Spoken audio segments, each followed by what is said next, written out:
నేను జనసేన పార్టీ నన్ను ఇంకొకసారి ముఖ్యమంత్రిని చేయండి, మా అబ్బాయిని ముఖ్యమంత్రిని చేయండి అనే తెలుగుదేశం పార్టీ కాదు, చంద్రబాబు నాయుడు గారు కాదు. అలాగే ముఖ్యమంత్రి అయితే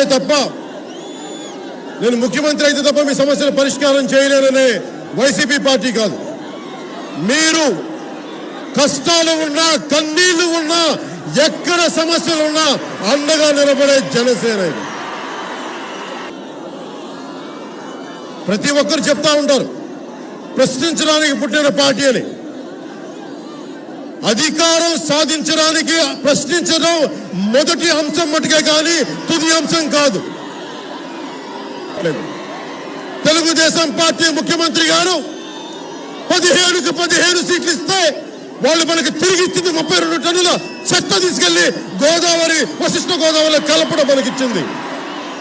ఇదే తెలుగుదేశం పార్టీ నాయకులు, ఇదే ముఖ్యమంత్రి గారు ఇదే గోదావరి జిల్లాలకు వచ్చి పవన్ కళ్యాణ్ దేశభక్తుడు, పవన్ కళ్యాణ్ సమాజ శ్రేయస్సును కోరుకునేవాడు.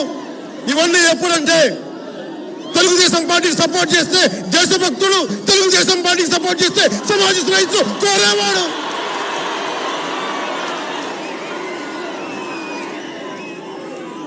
తెలుగుదేశం పార్టీ ప్రామిస్ చేసిన మాటల్ని, ప్రామిస్ చేసిన హామీల్ని పాటించకపోతే, ప్రశ్నిస్తే, అడిగితే ఈ రోజు నేను వారికి బీజేపీ అండగా మాట్లాడతారు.